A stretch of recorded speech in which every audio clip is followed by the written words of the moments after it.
మనం చెప్తాం కదా! పరలోకాన్ని నేను చూడలేదు గానీ, ఖచ్చితంగా పరలోకానికి వెళ్తాను. యేసు ప్రభు నేను చూడలేదు గానీ, యేసు ప్రభు చేసిన త్యాగాన్ని నేను నమ్ముతా ఉన్నాను. మరి అదే విధంగా పరిశుద్ధాత్మ దేవుడిని నేను చూడలేదు గానీ, పరిశుద్ధాత్మ దేవుడు నాలో ఉన్నాడు. నాలో క్రియ చేస్తున్నాడు.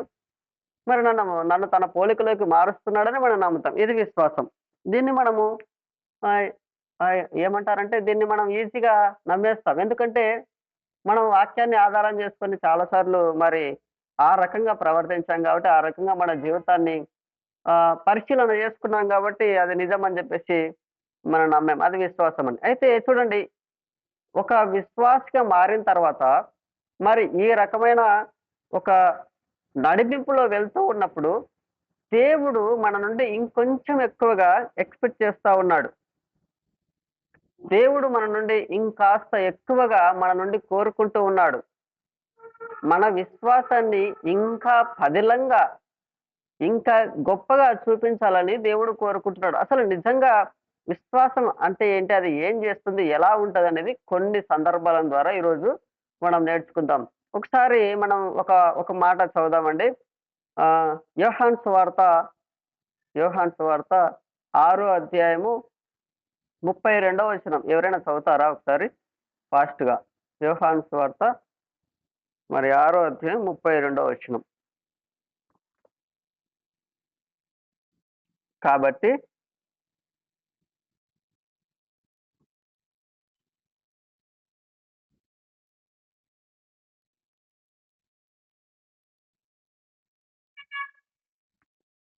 అచ్చా! ఇక్కడ ఒకసారి ఆలోచన చేస్తే యేసు ప్రభువారు ఇక్కడ యోహాను సువార్త ఈ 6 అధ్యాయంలో మాట్లాడుతూ ఒక సందర్భాన్ని గుర్తు చేస్తా ఉన్నాడు. ఆయన చెప్తున్న మాటేందంటే, పరలోకం నుండి దిగి వచ్చిన జీవాహారాన్ని నేనే అని చెప్తూ ఉన్నాడు. మోషే మన్నాను మీకిచ్చినాడు గానీ, ఆ మన్నా తిన్న వాళ్ళందరూ చనిపోయారు గానీ, నేనిచ్చే నా శరీరము, మరి నేనిచ్చే నా రక్తము ఏదైతే ఉందో అది తిన్నవాడు బ్రతుకుతాడు అని చెప్పేసి చెప్తా ఉన్నాడు. ఒకసారి ఈ సందర్భాలను ఒక్కసారి మనం ఆలోచన చేద్దాం. నిజమైన విశ్వాసంలో ఉండేటివి ఏంటివి? నిజమైన విశ్వాసం అంటే చూడండి, ఫస్ట్‌దేందంటే నిజమైన విశ్వాసం అంటే అర్థమేందంటే యేసుక్రీస్తు వలె ప్రవర్తించడానికి ముందడుగు వేసేది. నిజమైన విశ్వాసం. విశ్వాసం అంటే ఏందంటే యేసుక్రీస్తు వలె ప్రవర్తించడానికి ముందుకు అడుగు వేస్తుంది. ఒక సందర్భాన్ని ఆలోచన చేద్దాం. అక్కడ 6 అధ్యాయంలో ముందటి వచనాల్లో ఉంటుంది. యేసుక్రీస్తు ప్రభువారు మరి ఆయన ప్రార్థన చేయడానికి కొండకెళ్ళిపోయినప్పుడు శిష్యులందరూ కలిసి సముద్రంలో, ఆ గలిలయ సముద్రంలో పడవేసుకొని వెళ్తూ ఉంటారు. అలా వెళ్తూ ఉన్నప్పుడు మధ్యరాత్రి వేళ యేసుక్రీస్తు ప్రభువారు నీళ్ళ మీద నడుచుకుంటూ వస్తారు. అలా వచ్చినప్పుడు అక్కడున్న శిష్యులు 12 మంది మనకు బాగా తెలుసు. యేసుక్రీస్తు ప్రభువారికున్న శిష్యులు 12 మంది. ఆ 12 మంది శిష్యులు కూడా ఆ దోణిలో వెళ్తూ ఉన్నప్పుడు దగ్గర దగ్గర 2 దొండల్లో వెళ్తూ ఉన్నప్పుడు యేసు ప్రభువు నైలి మీద నడుచుకుంటూ వస్తారు. వస్తూ ఉన్నప్పుడు ఆ శిష్యులు చూసి ఫస్ట్ భయపడ్డారు. ఫస్ట్ భయపడతారు. తర్వాత మీరు యోహాను సువార్త 6 అధ్యాయం చదివితే మీకు అర్థమవుతది. భయపడతారు. భయపడిన తర్వాత యేసు ప్రభు వారు ఒక మాట అంటారు. నేనే వస్తున్నాను. భయపడొద్దండని చెప్తారు. వెంటనే శిష్యులందరూ కూడా కామ్ అయిపోతారు. ఇక్కడ మనం నేర్చుకోవాల్సిన విషయం ఏందంటే, చూడండి, యేసు ప్రభువు యొక్క మాట మీద వారు నమ్మకం ఉంచారు. యేసు ప్రభు వారు చెప్పారు, నేనే వస్తున్నదని చెప్పేసి ఆయన వారితో చెప్పినప్పుడు ఆ మాటను వారు నమ్మారు. నమ్మి ఆ మాట ఆధారం చేసుకొని భయాన్ని విడిచిపెట్టారు. భయాన్ని విడిచిపెట్టడం మాత్రమే గాదు, తర్వాత పేతురు ఏం చేశాడంటే, "ప్రభువా! నీవే అయితే నేను కూడా వస్తా నడుచుకుంటూ" అన్నాడు. అంటే విశ్వాసం అంటే అస్సలు అసాధ్యం అనిపించే పనిని సహితము చేయడానికి ముందుకు అడుగు వేయడానికి ప్రయత్నం చేస్తుంది. అది నిజమైన విశ్వాసం. ఏదో నేను దేవుడిని నమ్ముకున్నాను అయిపోయిందనుకుంటే అదెలా విశ్వాసం అవుతది? దేవునిలాగా యేసుక్రీస్తు వారు ఏం చేశారో ఆ విధంగా మనము ప్రవర్తించడానికి మనల్ని ముందుకు నడిపించేదే విశ్వాసం. మరి అలాంటి విశ్వాసం ఈరోజు మనకుందా ఒకసారి ఆలోచన చేద్దాం. చూడండి, పేతురు ఏమన్నా దేవుడా అండి? కాదు. ఒక సాధారణమైన మనిషి. నీలాగా నాలాగా ఒక సాధారణమైన మనిషే. కానీ ఆయన దేవుడు అని తెలుసుకున్నప్పుడు, ఆయన నీళ్ళ మీద నడుస్తూ ఉన్నాడని తెలుసుకున్నప్పుడు వెంటనే ఆయన మాటను బట్టి వెంటనే నడవడానికి ముందడుగు వేశాడు. ముందడుగు వేశాడు. కాబట్టి మన జీవితంలో కూడా మనము విశ్వాసం అంటే యేసుక్రీస్తు ప్రభువారి వలె ఈ లోకానికి ఒక అద్భుతమైన మాదిరిని చూపించాలి. ఆయన వలె ఈ లోకంలో మనకంటే ముందున్న తరాలు కావచ్చు, మన తర్వాత వచ్చే తరాలు కావచ్చు, వారందరికీ కూడా మనం ఒక మాదిరిని చూపించాలి. పేతురు గారు నీళ్ళ మీద నడిచి ఒక మాదిరిని చూపించాడు. ఆయనలాగా మరెవ్వరు చేయలేకపోయారు. మనం కూడా యేసు ప్రభు కొరకు గొప్ప కార్యాలు చేయడానికి మనల్ని మనము సిద్ధపరచుకోవాలి. అదే విశ్వాసం అంటే. అది నిజమైన విశ్వాసం అంటే. భయమును ఓడించు. నీలో ఒకవేళ భయం ఉంటే ప్రియమైన నేస్తమా ఒకసారి ఆలోచించు. భయపడాల్సిన అవసరం లేదు. ప్రభువారు చూపించారు మార్గం. పేతురుకి మార్గాన్ని ఎవరు చూపించారంటే పేతురుకి మార్గాన్ని యేసుక్రీస్తు ప్రభువారు చూపించారు. నీకు నాకు కూడా యేసు ప్రభువారే మాదిరి చూపిస్తారు. మార్గాన్ని చూపిస్తారు. కాబట్టి మన జీవితం ద్వారా మనము యేసును ప్రతిబింబింప చేయాలి. యేసు వలె ప్రవర్తించడానికి, యేసు వలె గొప్ప కార్యాలు చేయడానికి మనము సంసిద్ధులం కావాలి. అదే విశ్వాసం.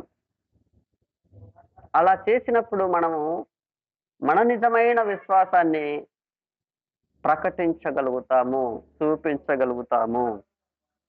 విశ్వాసము భయపడదు. నమ్మితే విజయం మనదే అండి. కాబట్టి మొదటగా విశ్వాసం అంటే ఏందంటే యేసు క్రీస్తు వలె ప్రవర్తించడానికి ముందడుగు వేద్దాం. అది ఏ విషయంలో అయినా సరే. అది ఆయనలాగా ఆయన చేసినట్లు కార్యాలు. చూడండి, మనము ఇంకా మన మన ముందు ఒక జటిలమైన సమస్య ఉందనుకుందాం. చాలా సమస్యలు ఉంటాయి, ఖచ్చితంగా ఉంటాయి. మనకు కొన్ని ప్రార్థన రిక్వెస్ట్లు వస్తాయి. ఎన్నో భయంకరమైన విషయాలు ప్రార్థన రిక్వెస్ట్లుగా మనకు వస్తాయి. ఎన్నో అంతు చిక్కని సమస్యలు మనకు కొంతమంది చెప్తూ ఉంటారు. వాటి మీద మనం ఎందుకు విజయాన్ని సాధించలేమంటే యేసు ప్రభు వారి వల్లే మనము ముందడుగు వేయలేం. ఎందుకంటే యేసు ప్రభు వారికి తండ్రితో సన్నిహిత సంబంధం ఉంది. ఆయన మీద నమ్మకం ఉంది. ఏదైనా చేయిస్తాడు. ఖచ్చితంగా నా తండ్రి నా కోసం ఏదైనా చేస్తాడు. మనకు అలాంటి నమ్మకము లేకపోవడానికి కారణం ఏంటంటే మనలో భయం. అవుతుందో కాదో, జరుగుతుందో లేదో,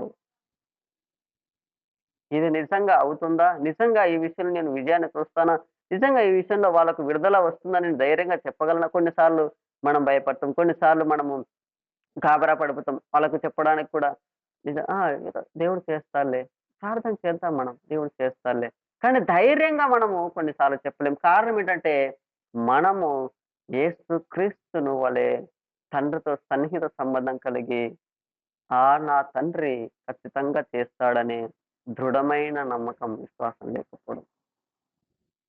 లేకపోవడం. అందుకే మన జీవితంలో మన దగ్గరకు వచ్చిన ప్రార్థన అవసరతలు కావచ్చు, మన దగ్గరకు వచ్చిన ఇతరుల సమస్యల విషయంలో కావచ్చు, మనము సరిగ్గా స్పందించలేక భయపడిపోతున్నాం. ఈరోజు మనం జ్ఞాపకం చేసుకుందాం, ప్రభు మనకు సహాయకుడు, ప్రభు మనకు మాదిరి, ప్రభు మన ముందు నడిచాడు.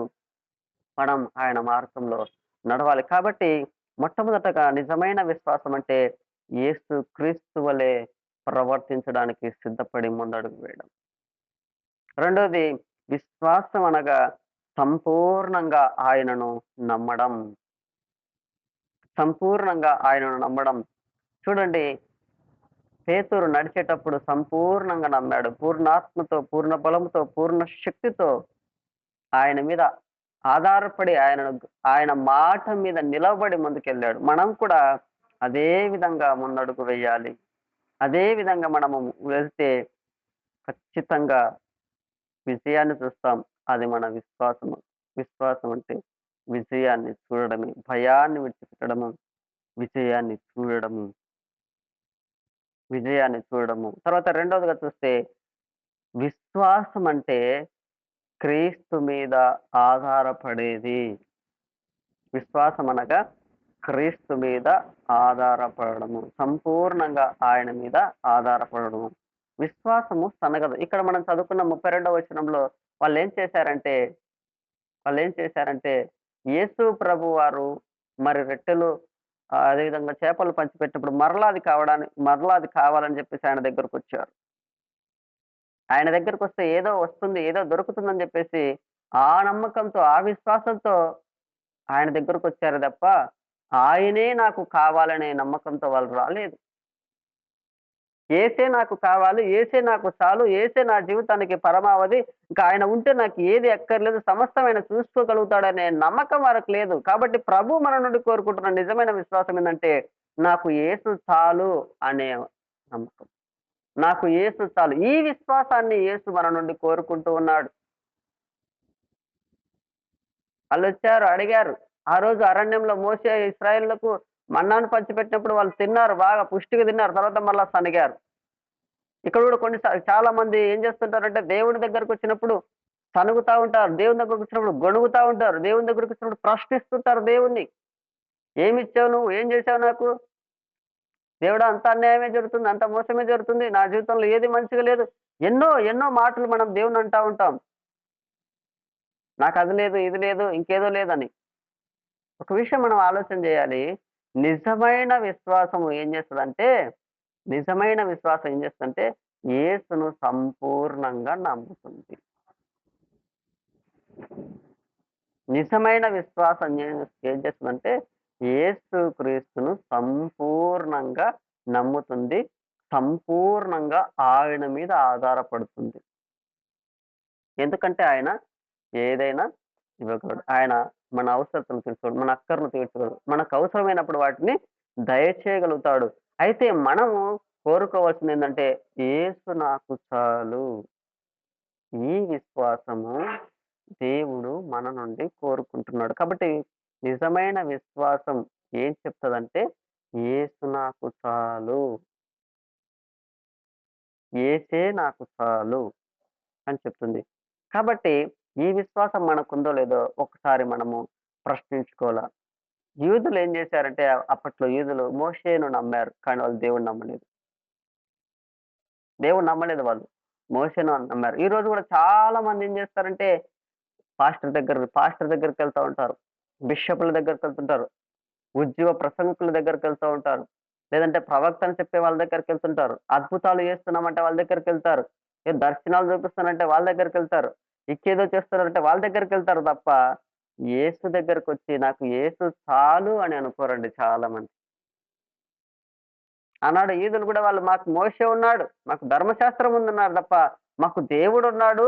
మోషేని పంపించిన దేవుడు మా దేవుడు. మన్నాను కురిపించిన దేవుడు మా దేవుడు. మా దేవుడు మాకున్నాడు. ఆ దేవుడు చాలు మాకని అనలేదు వాళ్ళు. మనుష్యుల మీద ఆధారపడ్డాడు. ఈనాడు కూడా చాలా మంది సేవకుల మీద ఆధారపడ్డారు. చాలా మంది పక్కనున్న తమ నాయకుల మీద ఆధారపడ్డారు. చాలా మంది కాస్త బాగా ప్రార్థన చేసి ఆ వ్యక్తి మీద ఆధారపడుతున్నారు. లేదా కాస్త ఈ దర్శనాలు కనిపిస్తున్నాయి. లేదా కాస్త ఆత్మీయంగా ఎదిగినోడంటే ఆ వ్యక్తి మీద ఆధారపడడం మొదలుపెడుతున్నారు తప్ప, నా జీవితానికి యేసు చాలు. నాకు అన్ని ఇచ్చేవాడు యేసు.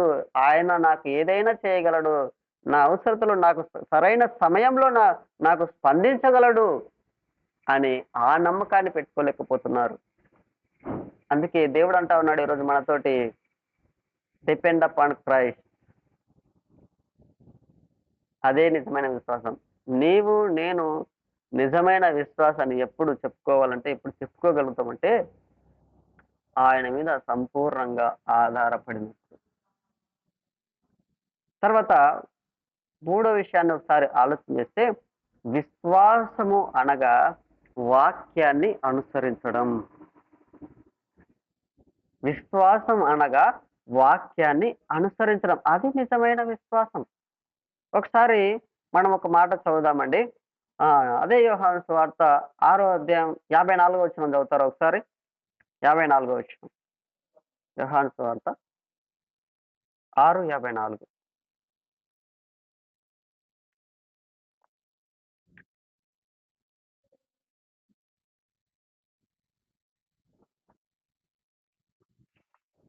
చదువు. ఇక్కడ యేసు ప్రభువారు మరొక విషయాన్ని మాట్లాడుతా ఉన్నారు.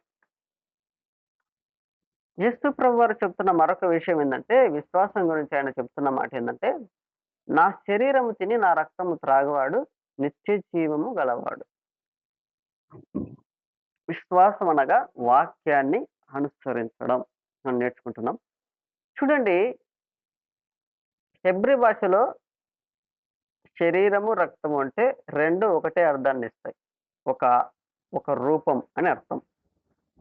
కాబట్టి ఇక్కడ యేసు ప్రభువారు ఇస్తున్న ఒక స్టేట్‌మెంట్ మనం ఆలోచన చేయాలి. జాగ్రత్తగా ఆలోచన చేస్తే యేసు ప్రభు ఏమంటున్నాడంటే తనని వెంబడిస్తున్నారు. అక్కడ తన దగ్గరకొచ్చిన వాళ్ళందరిని బట్టి ఏం చెప్తున్నాడంటే, నా శరీరము తిని, నా రక్తము తాగితే వారికి నిత్య జీవం ఉంటుంది అని చెప్తున్నాడు.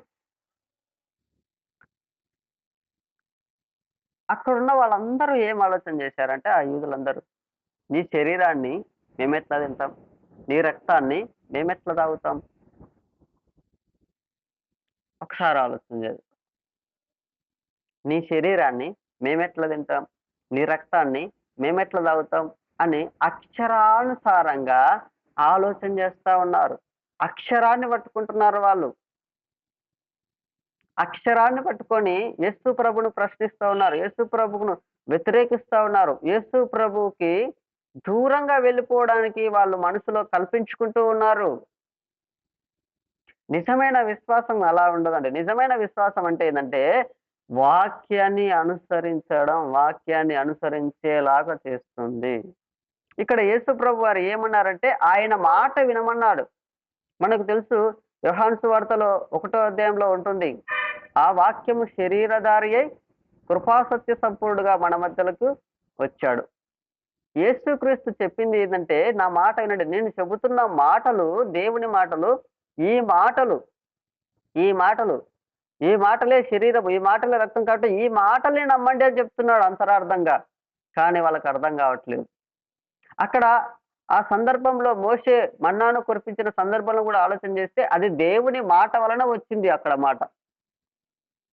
ఆ మన్నా ఎలా కురిసిందంటే దేవుని మాట వలన కురిసింది. కాబట్టి మాట మీద నమ్మకం, మాట మీద విశ్వాసం, మాట మీద ఆధారపడడం అది కావాలంటున్నాడు దేవుడు. అయితే అప్పటికి ఇప్పటికి కూడా అప్పుడున్న ఆ యొక్క యూదులు ఇప్పుడు యేసు కాలంలో ఉన్న ఈ యూదులు అందరూ సమానంగా ఒకే రీతిగా అదే రీతిగా ఉన్నారు. కారణం ఏంటంటే వాళ్ళు కేవలము వాళ్ళు కేవలము కంటికి కనిపిస్తున్న దాన్ని, కేవలము ఎదురుగా ఉన్నదాన్ని మాత్రమే వారు ఆలోచన చేస్తున్నారు తప్ప పరము నుండి వస్తున్న దేవుని మాటను. అదేవిధంగా ఇక్కడ యేసు క్రీస్తు నోటిలో నుండి వస్తున్న మాటల్ని ఆలోచన చేస్తున్నారు. ఎంత దౌర్భాగ్యమైన పరిస్థితో ఒకసారి ఆలోచన చేయాలి. ఎంత దురదృష్టకరమో ఒకసారి ఆలోచన చేయాలి. శరీరధారిగా క్రీస్తు వచ్చాడు. వాక్యమై వచ్చాడు ఆయన. ఆయనను తినడం, ఆయనను త్రాగడం అంటే ఒకసారి మనం చూద్దామండి. యెహెజ్కేలు 2:8 ఒకసారి చదువుతారా? యెహెజ్కేలు 2:8 వాక్యాన్ని అనుసరించడం నిజమైనది. యెహెజ్కేలు 2:8 ఒకసారి చదవండి.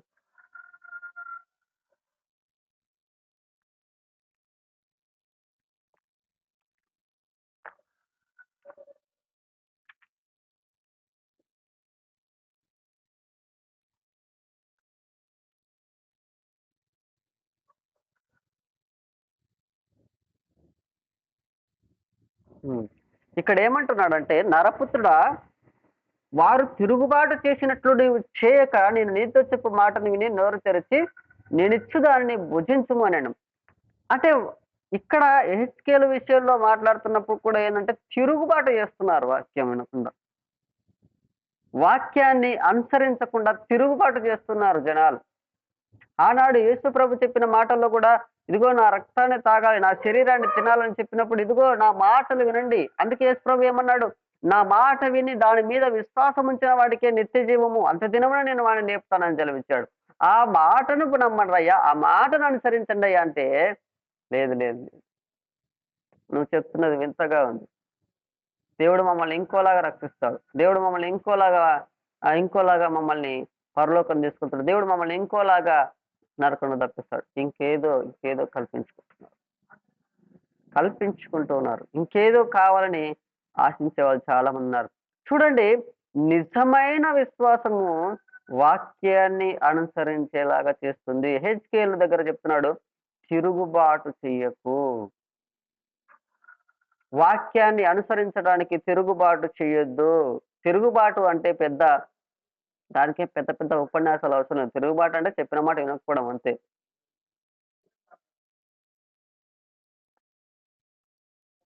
తిరుగుబాటు అంటే చెప్పిన మాట వినకపోవడం. ఇక్కడ యెహెజ్కేలుతో అనేదాన్ని తిరుగుబాటు చేయదు. ఇక్కడ యూదులు తిరుగుబాటు చేస్తున్నారు. యేసు ప్రభు యొక్క వాక్యాన్ని వినడానికి, యేసు ప్రభు యొక్క వాక్యాన్ని అనుసరించడానికి, ఆయన మాటను నమ్మడానికి తిరుగుబాటు చేస్తున్నారు. మనలో కూడా చాలా మంది ఏం చేస్తారంటే వాక్యాన్ని బాగా చదువుతారు. వాక్యాన్ని బాగా ధ్యానిస్తారు. వాక్యాన్ని బాగా అన్వయించుకుంటారు. వాక్యాన్ని విరివిగా, విస్తారంగా సమయం దొరికిన కొద్దీ చదువుతారు. ఆడియోలో చదువుతారు, వీడియోలో చూస్తారు, టీవీలో చూస్తారు, యూట్యూబ్‌లో చూస్తారు, అన్నీ నేర్చుకుంటారు. మొత్తం తీసుకొచ్చి గుండెల్లో పెట్టుకుంటారు గానీ, ఏం చేస్తారంటే అనుసరించడం మానేస్తారు. అనుసరించడం మానేస్తారు. ఈనాటి క్రైస్తవ లోకానికొచ్చిన పెద్ద దరిద్రం ఏందంటే ఇదే. నేను విశ్వాసిని. నేను యేసు ప్రభువుని నమ్ముకున్నాను. నేను యేసు ప్రభు అడుగుజాడలో నడుస్తున్నాను. నేను యేసు ప్రభువుకు సమర్పించుకున్నాను. నాకు యేసు ప్రభు అంటే ప్రేమ. నాకు యేసు ప్రభు అంటే ప్రాణం. నాకు యేసు ప్రభు లేకుంటే ముద్ద దిగదు అని మాట్లాడతారు మళ్ళీ. కానీ వాక్యాన్ని అనుసరించరు. వాక్యం చదువుతారు, వాక్యం ధ్యానిస్తారు, వాక్యాన్ని మనసులో నింపుకుంటారు, వాక్యాన్ని చెప్తారు. కానీ వాక్యాన్ని అనుసరించరు. అది నిజమైన విశ్వాసమా? అది నిజమైన విశ్వాసమా? ప్రభువు అది కోరుకోవట్లేదు. ప్రభువు ఏమన్నాడు? నా శరీరము తిని నా రక్తం త్రాగాలంటాడు. తిన్నది జీర్ణం కావాలి గదా! త్రాగింది వంట పట్టాలి గదా! ఎప్పుడు తెలుస్తది? శరీరం అభివృద్ధి చెందినప్పుడు మనకర్థమైతది. మనం తినేది జీర్ణమైందని, మనం తాగింది వంట పట్టిందని మన శరీరం అభివృద్ధి చెందినప్పుడు అర్థమవుతది. అదే విధంగా వాక్యాన్ని వాక్యాన్ని తిని, వాక్యాన్ని నెమరు ధ్యానించి, వాక్యాన్ని మనసులో నింపుకున్నది ఎప్పుడు అర్థమైతది? వాక్యాన్ని అనుసరించినప్పుడు. వాక్యాన్ని అనుసరించినప్పుడు. ఆ వాక్యాన్ని అనుసరించినప్పుడు అది నిజమైన విశ్వాసం. ఇతడు నిజమైన విశ్వాసి. ఈమె నిజమైన విశ్వాసి అని చెప్పేసి అప్పుడొస్తుంది. దేవుడు అది కోరుకుంటున్నాడండి మన నుండి. ఆ వాక్యంలో మనం అనుసరించడం ద్వారా మనకేం మేలుదంటే, ఆ వాక్యము మనకు సమృద్ధినిస్తది. ఆ వాక్యంలో సమృద్ధి దొరుకుతుంది. ఏ సమృద్ధి? పరలోక సమృద్ధి మనకు దొరుకుతుంది. ఆ వాక్యంలో నిలిచి ఉండడం ద్వారా ఫలిస్తాం. ఆ వాక్యం ద్వారా పాపం బయటికెళ్ళిపోతుంది. మనం ప్రవర్తించడం ద్వారా, ఇవన్నీ మనం ప్రవర్తించడం ద్వారా, ఆ వాక్యం ద్వారా దేవుడు మనలో నిలిచి ఉంటాడు. మనం ప్రవర్తించడం ద్వారా దేవుని చూపిస్తాం. దేవుని వలె జీవిస్తాం. ఎల్లప్పుడూ జీవిస్తాం. అనుసరించాలి. అనుసరించినప్పుడే ఇవి జరుగుతాయండి. కాబట్టి నిజమైన విశ్వాసం ఏందంటే, విశ్వాసం అంటే వాక్యాన్ని అనుసరించి బ్రతకడము. వాక్యాన్ని అనుసరించి బ్రతకడము. అందుకే దావీదు గారు ఏమంటారంటే, ఇదిగో నేను పాపము చేయకుండానట్టు నా హృదయంలో నీ వాక్యాన్ని ఉంచుకొని ఉన్నానంటాడు. వాక్యాన్ని ఉంచుకున్నాను. హృదయంలో వాక్యాన్ని ఉంచుకున్నాడు. ఎందుకు ఉంచుకున్నాడంటే అనుసరించడానికి ఉంచుకున్నాడు. ఎందుకు అనుసరించడానికంటే అతడు పాపాన్ని అనుసరించకుండా నీతివంతమైన జీవితాన్ని అనుసరించడానికి ఉంచుకున్నాడు. అది ఆయన విశ్వాసం. అది ప్రకటించబడింది. మరి ఈరోజు మన విశ్వాసం ఆ విధంగా ప్రకటించబడుతుందా? ఒకసారి ఆలోచన చేసుకోవాలి మనం. కాబట్టి నిజమైన విశ్వాసం అంటే వాక్యాన్ని అనుసరించడం. ఈరోజు అన్నీ చేస్తాం. కానీ వాక్యం అనుసరిస్తాం. రాజీ పడిపోతుంటారు కొంతమంది వాక్యాన్ని అనుసరించకుండా. ఎవరైనా ఏమని అనుకుంటారేమో, ఎవరికైనా బాధ కలుగుతదేమో, ఎవరైనా దూషిస్తారేమో, ఎవరైనా అవమానిస్తారేమో, ఎవరైనా ఇంకేదైనా అంటారేమో, నాకెందుకులే, ఏదో నా మానాన నేను బతికేస్తానులే. తర్వాత కొంతమందికి భారంగా అనిపిస్తది. ఎవరైనా మన పక్క వాళ్ళు ఎవరైనా కొంచెం కష్టంగా ఉంది గదా! ఈ వాక్యాన్ని అనుసరించాలంటే చాలా కష్టంగా ఉంది. అయినా ఈ లోకంలో ఎవరు అనుసరిస్తారులే అనంటే అయిపాయే. కొంతమంది వారితో ఏకీభవించేస్తుంటారు. వాళ్ళతో కలిసిపోతారు. వాళ్ళతో జట్టు కట్టేసి కలిసిపోతా ఉంటారు. ఇది నిజమైన విశ్వాసం కానే కాదు. విశ్వాసం అంటే ఎవరేమనుకున్నా, ఏది ఏమైనా ఆ దేవుని మాటను మన హృదయంలో నింపిన దాన్ని అనుసరించి, పాపాన్ని బయటికి గెంటివేసి, ఫలిస్తూ, మధురముగా ఎంచుతూ, సమృద్ధిని అనుభవిస్తూ, నిరంతరం జీవిస్తూ, శాశ్వత కాలం ప్రభుతో జీవించేలాగా కొనసాగిపోవడం. అది విశ్వాసం అంటే. తర్వాత విశ్వాసం అంటే కృపను ఆధారం చేసుకొని కొనసాగేదే విశ్వాసం. విశ్వాసం అంటే కృపను ఆధారం చేసుకొని కొనసాగేది. ఒక మాట చదువుదాం. యోహాను సువార్త 6:65 ఒకసారి చదవండి. యోహాను సువార్త 6 అధ్యాయం 65 వచనం ఒకసారి చదువుదాం.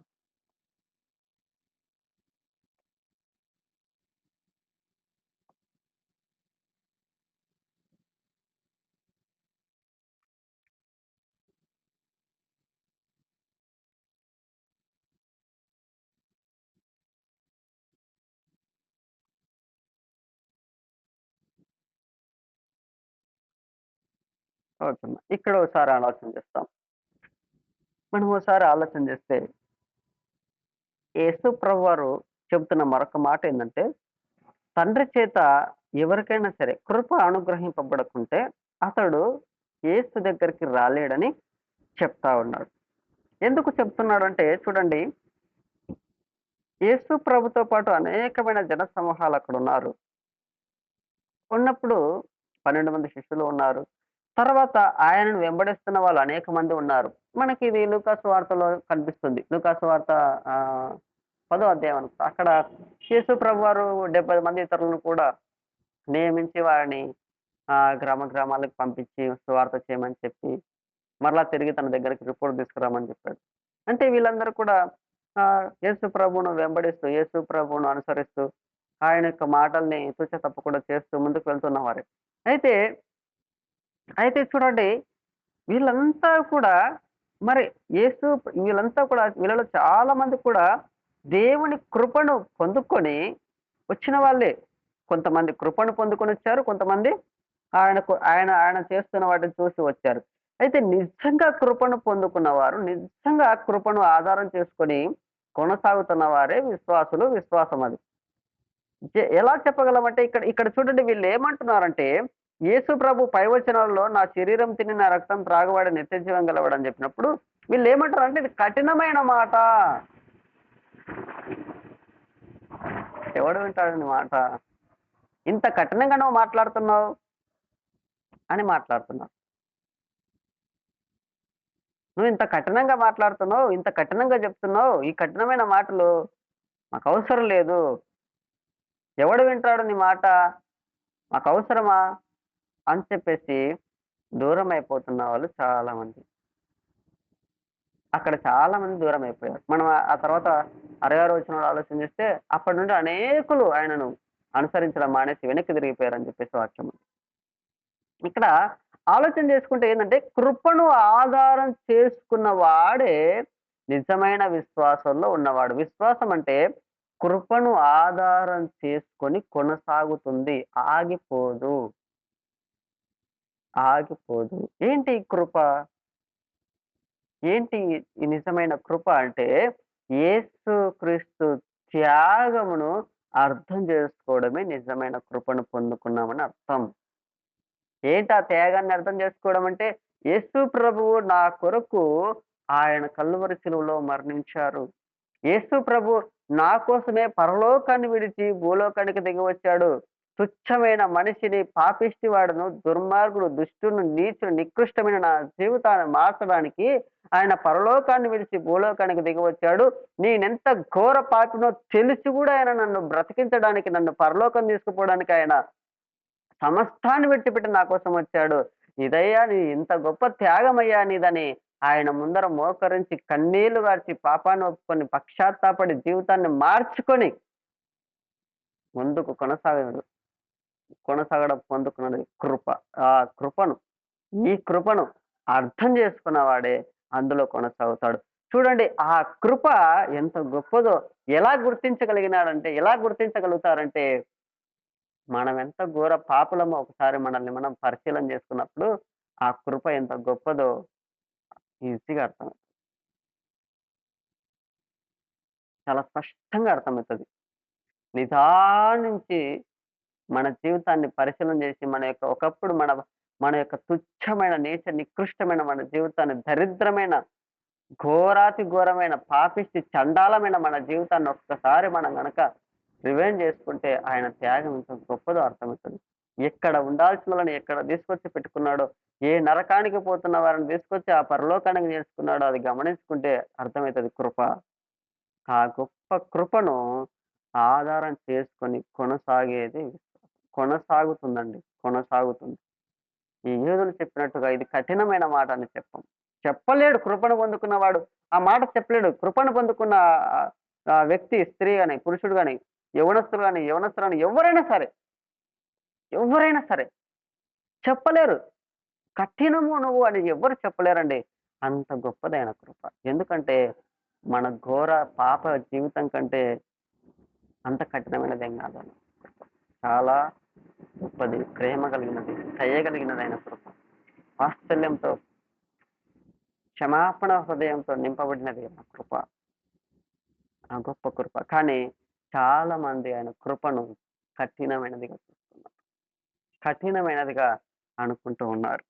ఆనాడు యూదులు గూడా అదే అన్నారు. కఠినంగా మాట్లాడుతున్నాం. కఠినంగా నిజంగా ఆయన మాటలు అంత కఠినమైనవా ఆయన మాటలు? ఒకసారి మనం ఆలోచన చేద్దామండి. ఒకటో యోహాను పత్రిక 5వ అధ్యాయం 3వ వచనం ఒకసారి చదువుదామా? ఒకటో యోహాను రాసిన మొదటి పత్రిక 5వ అధ్యాయం 3వ వచనం ఒకసారి చదవండి. అదే విధంగా ఇంకొకరు మత్తయి సువార్త 11, 29, 30 తీసి పెట్టుకోండి.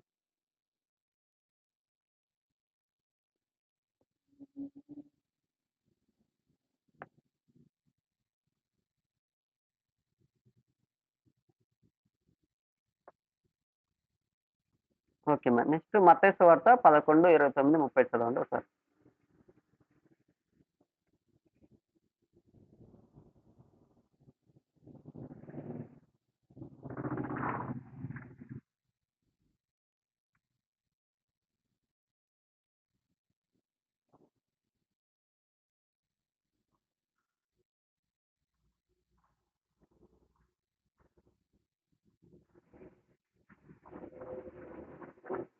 చూడండి ఇక్కడ యేసు ప్రభువారు చెప్తున్న మాటేందంటే,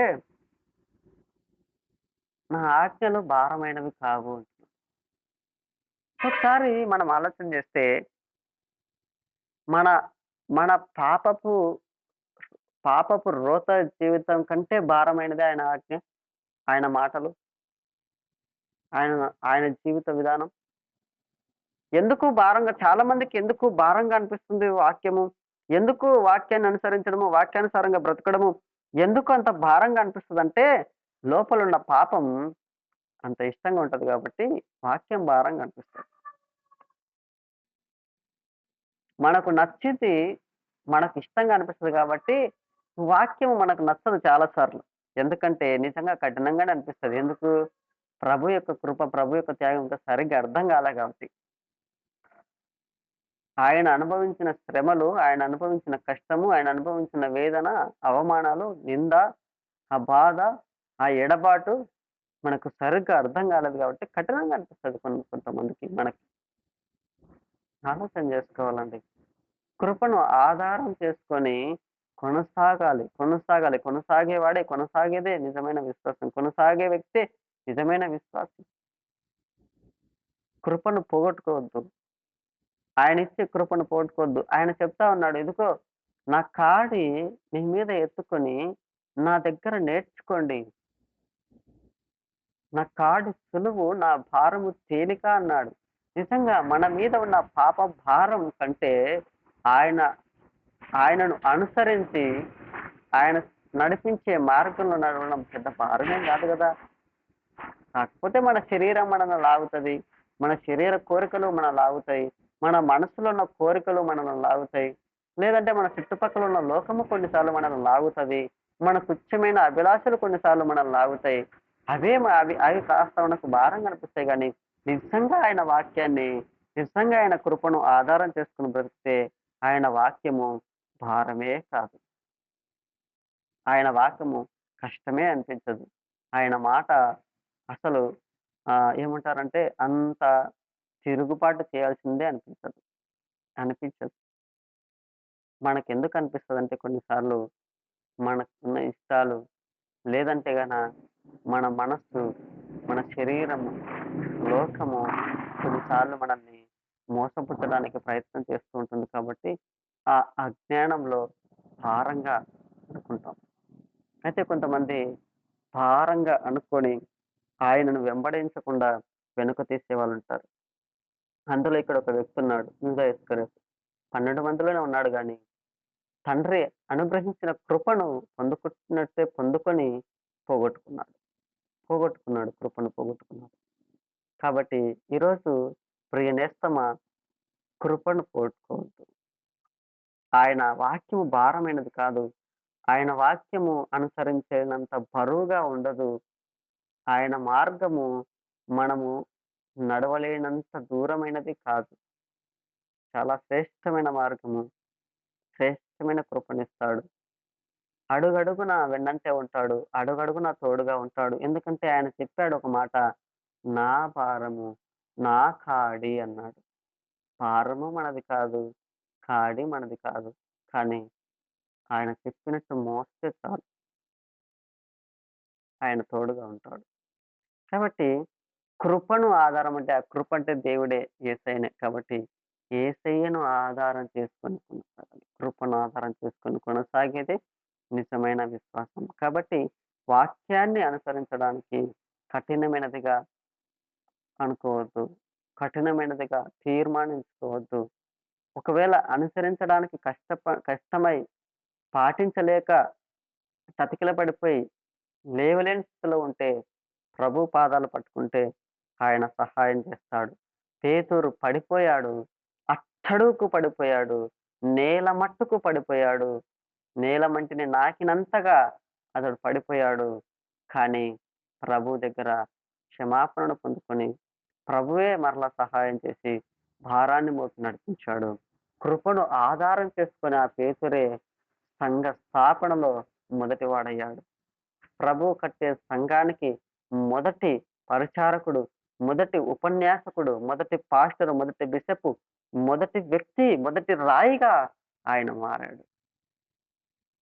మొదటి రాయిగా పేతురుని మరల్చిన దేవుడు నిన్ను, నన్ను కూడా ఖచ్చితంగా ఆ విధంగా మార్చుకుంటాడు. ఆ విధంగా మనతో తన సంఘాన్ని కట్టడానికి మనల్ని నడిపిస్తాడు. కాబట్టి కృపను ఆధారం చేసుకొని కొనసాగాలి. అదే నిజమైన విశ్వాసం. చివరగా విశ్వాసం అనగా యేసును విడిచిపెట్టకపోవడం.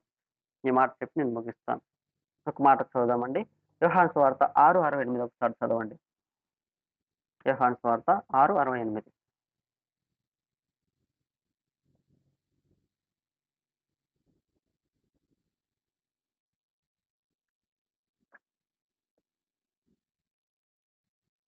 అమ్మా 6:68.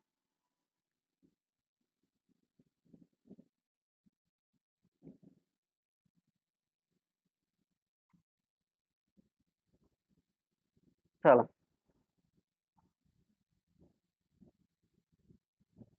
ఓకే. చాలు. ఇక్కడ చూడండి చివరగా విశ్వాసం అనగా యేసును విడిచిపెట్టకపోవడం. యేసును చివరి వరకు యేసునే అంటిపెట్టుకొని ఉండడం విశ్వాసం. ఇక్కడ పేతురు యేసు ప్రభుతో చెప్తున్న మాట ఏంటంటే, యేసు ప్రభువు అంతకంటే ముందు వాళ్ళని క్వెషన్ ఏసాడు. "మీరు కూడా పోవాలనుకుంటున్నారా? పొండి" అన్నాడు. "పోవాలనుకుంటే పొండి. No problem. నాకేం ఇబ్బంది లేదన్నాడు. పరీక్షించబడ్డారు. పరీక్షించబడ్డారు. విశ్వాసము పరీక్షించబడుతుంది. నిజమైన విశ్వాసము పరీక్షించబడుతుంది. ప్రభువు మనల్ని పరీక్షిస్తాడు. పరీక్షలు పెడతాడు మనకు. మన విశ్వాసాన్ని పరిశోధిస్తాడు. అగ్నిలో పుటమ వేసినట్టుగా మన విశ్వాసాన్ని పరీక్షిస్తాడు ప్రభువు. పరీక్షించడం అని చెప్పేసి మనం అనుకోకూడదు. పరీక్షల గుండా నడిపిస్తాడు. ఇక్కడ వచ్చిన ఒక పెద్ద పరీక్ష. నిజంగా చెప్పాలంటే చాలా పెద్ద పరీక్షనే ఇది వాళ్ళందరికీ. ఎందుకంటే వాళ్ళ ముందర అందరూ విడిచిపెట్టి వెళ్లారు కదా! ఆ 70 మంది వెళ్ళిపోయారు. ఆయనను అనుసరిస్తున్న వాళ్ళు వెళ్ళిపోయారు. తర్వాత రొట్టెలు తిన్న వాళ్ళు వచ్చినోళ్ళు మళ్ళా తిరిగి వెళ్ళిపోయినారు. అక్కడున్న యూదులు స్థానికంగా ఉన్న యూదులు వెళ్ళిపోయినారు. వాళ్ళలో కలిసిన ఇంకా మిగతా వాళ్ళందరూ వెళ్ళిపోయినారు. అందరూ వెళ్ళిపోయారు. 12 మంది మాత్రమే ఉన్నారు. కేవలం 12 మంది మాత్రమే ఉన్నారు. అందులో గూడా ఒకడు దాక్కునున్నాడు.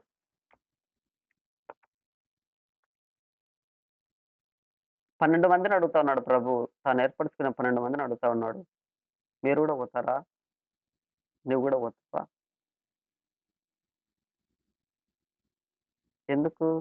ఎందుకు అడిగాడంటావు ప్రభువు? కఠినమైన మార్గం గాబట్టి కదా! ఎందుకు ఎందుకు ఎందుకు ప్రభువు అడిగాడంటే వాక్యాన్ని అనుసరించాలి గాబట్టి, కంప్లీట్‌గా ఆయన మీద డిపెండ్ అవ్వాలి గాబట్టి, సంపూర్ణంగా ఆయనను నమ్మాలి గాబట్టి, భయపడకుండా విజయాన్ని చూడాలి గాబట్టి, కృపను ఆధారం చేసుకొని కొనసాగాలి గాబట్టి, ఆయన్నే శాశ్వతంగా ఎంచుకోవాలి గాబట్టి, ఎంచుకుంటావా లేదా? ఎంచుకుంటారా లేదా? అని అన్నట్టుగా ఆయన వాళ్ళని పరీక్షించాడు. పరీక్షించి అడుగుతా ఉన్నాడు. మీరు కూడా వెళ్తారా? వెళ్ళిపోవాలనున్నారా? చూడండి ప్రభు ఈరోజు నిన్ను నన్ను కూడా అడిగితే మన సమాధానం ఏంటి? నీవు కూడా మరి నా మార్గం కఠినంగా అనిపించి, లేదా నేనిచ్చే కృప నీకు భారంగా అనిపించి, లేదంటే సంపూర్ణంగా నా మీద ఆధారపడాలని ఒకవేళ నీకు అనిపించకపోతే నా మీద ఆధారపడాలి కాబట్టి, నా వాక్యాన్ని అనుసరించాలి కాబట్టి, నీకేమైనా ఇబ్బందిగా అనిపిస్తుందా? నువ్వు కూడా వెళ్తావా? నువ్వు కూడా వెళ్ళిపోతావా? అని ప్రభువు మనల్ని కూడా ఈరోజు అడుగుతా ఉన్నారు. నిన్నడుగుతా ఉన్నాడు. నువ్వైతే ఏం సమాధానం ఇస్తావు? నీ జీవితాన్ని ఆధారం చేసుకొని, ప్రస్తుతమున్న నీ జీవితాన్ని ఒకసారి పరిశీలించుకొని, నీవైతే ప్రభువుకి ఏం సమాధానం ఇస్తావు? ఒక్కసారి నిన్ను నువ్వు పరిశీలన చేసుకో. అక్కడ పేతురు అందరి పక్షాన నిలబడి ఏమంటున్నాడంటే, ప్రభువా, దేవా, నీవే నిత్యజీవపు మాటలు గలవాడవు ప్రభువా. నీవే పరిశుద్ధుడవు ప్రభువా. అయ్యా! నిన్నిడిచిపెట్టి మేమెక్కడికెళ్ళగలుగుతాం?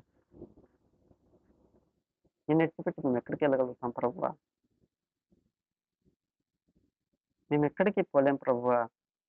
మేము నిన్ను నమ్ముకున్నాం. నిన్ను వెంబడిస్తున్నాం. నిన్ననుసరిస్తున్నాం. నీ కృపను మేము ఆధారం చేసుకుంటున్నాం ప్రభువా. నీ మీదనే అన్ని విషయాల్లో ఆధారపడుకొనున్నాం ప్రభువా. యేసయ్య, ఇక మేమెక్కడికి పోలేం. నీతోనే మేముంటాం. నీతోనే మేముంటాం. మాకింకేమొద్దు ప్రభువా అని పేతురు చెప్తా ఉన్నాడు. చూడండి, ప్రభువు మన నుండి కూడా ఇదే కోరుకుంటున్నాడండి.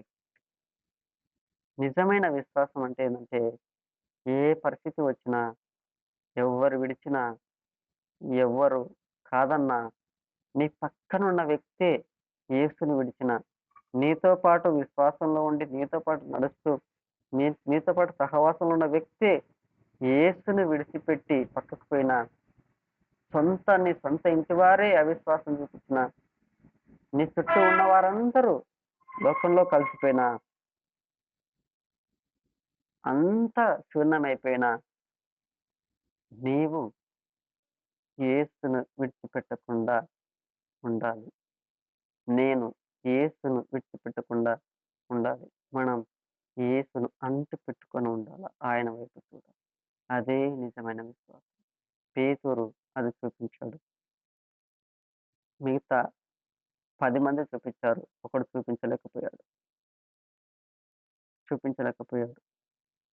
వీళ్ళు శాశ్వతం వాళ్ళ శాశ్వత కాలం వరకు యేసయ్యని అంటిపెట్టుకొని బ్రతికారు. వాళ్ళకి యేసు మాటలే జీవిత ఆధారం వాళ్ళకు. యేసు మాటలే వారికి గమ్యం. యేసు మాటలే వారికి క్షేమం. యేసు మాటనే అంతిమ లక్ష్యం అని నిర్ధారించింది. అదే వారి జీవితమైంది. అదే వారి జీవితం. ఈరోజు మన జీవితంలో కూడా మనం కూడా నిజమైన విశ్వాసం అంటే అంటిపెట్టుకొని ఉండడం అంటే యేసయ్య మాటలే మన జీవితానికి ఆధారం అయిపోవాలి. యేసయ్య మాటలే మన గమ్యం అయిపోవాలి. యేసయ్య మాటలే మనకు క్షేమం అవ్వాలి. యేసయ్య మాటలే మన అంతిమ లక్ష్యం అయిపోవాలి. అదే, అదే మనం చూపించాలా. అదే విశ్వాసం అంటే. అలా తీర్మానించుకోవడం, అలా నిర్ధారించుకోవడమే విశ్వాసం. పేతురు నిర్ధారించుకున్నాడు. మిగతా 10 మంది నిర్ధారించుకున్నారు. నీవే మాకు చాలని. అందుకే 10 మంది 11 మంది కూడా ప్రభు వరకు ప్రాణాలర్పించేంత వరకు కూడా ప్రభు కొరకు హతసాక్షులయ్యేంతగా ఒక్క యోహాను తప్ప హతసాక్షులయ్యేంతగా సమర్పించుకున్నారు. విడిచిపెట్టకుండా కొనసాగారు. విడిచిపెట్టకుండా యేసయ్యలాగా ప్రవర్తించారు. విడిచిపెట్టకుండా యేసయ్య వాక్యాన్ని వెంబడించి, ఆ నిత్య జీవపు మాటలు పట్టుకొని పరలోక రాజ్యాన్ని స్వతంత్రించుకున్నారు. అంత్య దినమున ఖచ్చితంగా లేపబడతారు. అది నమ్మారు. నిత్య జీవపు మాటలు కాబట్టి, నిత్య జీవాన్ని కలగజేశాయి కాబట్టి, నిత్య స్వాస్థ్యములో నిలువబెట్టాయి. అదే విశ్వాసం. కాబట్టి అలాంటి విశ్వాసాన్ని ఈరోజు ప్రభువు మన నుండి కోరుకుంటున్నాడు. కాబట్టి మనం కూడా ఈ రోజు నుండి విశ్వాసం అంటే యేసుని విడిచిపెట్టకుండా ఉంటూ, కృపను ఆధారం చేసుకుంటూ కొనసాగుతూ, సంపూర్ణంగా ఆయన మీద ఆధారపడి, భయము లేకుండా ఆయనలాగా అద్భుతం చేస్తూ, ఆయనలాగా గొప్ప కార్యాలు జరిగిస్తూ, ఆయన వాక్యాన్ని అనుసరించి ఫలించి, అందరికి చూపించి, గొప్ప కార్యాలు జరిగించి, ప్రభువు కొరకు హతసాక్షి అవ్వడానికి కూడా సిద్ధపడి, పరలోకంలో శాశ్వతమైన బహుమానాన్ని పొందుతాను అనే నిరీక్షణ కలిగి బ్రతకడం. అలా ఉండాలని, అలాంటి విశ్వాసాన్ని ప్రభు మనలో నింపాలని, శాశ్వతమైన కృపతో మనల్ని నింపి నడిపించాలని కోరుకుంటూ ఈ వాక్యాన్ని ముగిస్తాను. దేవుడు తన పరిశుద్ధమైన మాటలు మన ఇంట్లో దీవించి ఆశీర్వదించును గాక. ఆమేన్. Thank you.